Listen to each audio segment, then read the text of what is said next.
মেসির বাপায় আছে জাদু আর ডান পায়ে আছে নিখুঁত কিছু শৈল্পিক শক্তি।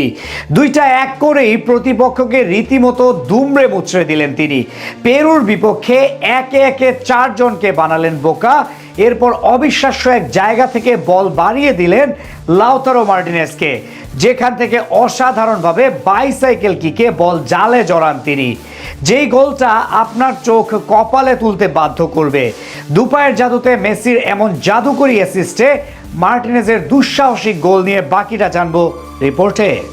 তুমি আমাকে দাওনি কিছু, শুধুই পেলাম দুটি পা, তা নিয়ে আমি বিশ্ব রাঙালাম, ফুটবলকে দিলাম নতুন এক উপমা। বিধাতার উদ্দেশ্যে একজন লিওনেল মেসি করুণা করে এমন ভাবে বলতেই পারেন, জীবনের শুরুতে হাজারটা বাধা বিপত্তি কিংবা অসম্পূর্ণতার মাঝেও তার সঙ্গী ছিল এই দুটি বুট পরার মতো শক্তি। সেটা দিয়ে আজ গোটা একটা প্রজন্মকে, হয়তো ভুল, সর্বকালের ফুটবল বিশ্বকে বুট করে রেখেছেন তিনি। কেননা তার এই মুহূর্তগুলো দেখে আজ থেকে 100 বছর পরেও হয়তো ফুটবল ভক্তরা আশ্চর্য হবেন আর নিজেকে নিয়ে নিজেরাই প্রশ্ন করবেন, এভাবেও কি ফুটবলে রাজত্ব করা সম্ভব। পেরুর বিপক্ষে পেরে উঠছিল না আর্জেন্টিনা। ভাগ্য কিংবা নিজেদের ভুল একে একে মলিন হচ্ছিল লিওনেল মেসিদের একের পর একটা আক্রমণ ও প্রচেষ্টা। কখনো গোলবার, কখনো প্রতিপক্ষের গোলকিপার, কোনোটাই পক্ষে যাচ্ছিল না তাদের। সেখান থেকে সময় যত গড়াচ্ছিল ততই যেন ম্যাচ হারার সংখ্যা বাড়ছিল বিশ্ব চ্যাম্পিয়নদের।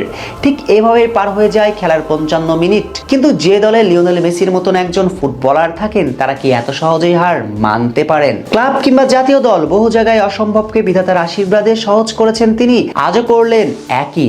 বা প্রান্ত থেকে পা বলটা নিয়ে ছুটলেন এলেমটেন, সামনে পড়লো পেরুর 4 জন ডিফেন্ডার।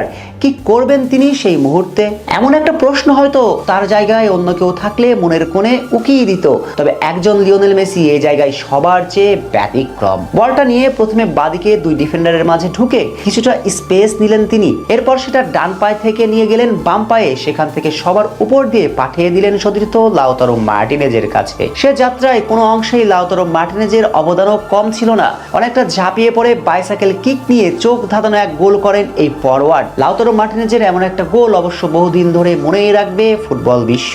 মেসিও তার এমন রসায়ন সত্যই প্রশংসা করারই মতো। মেসিকে আটকে রাখা কোনোভাবে সহজ না, সেটাই হয়তো বুঝতে পারলো পেরু।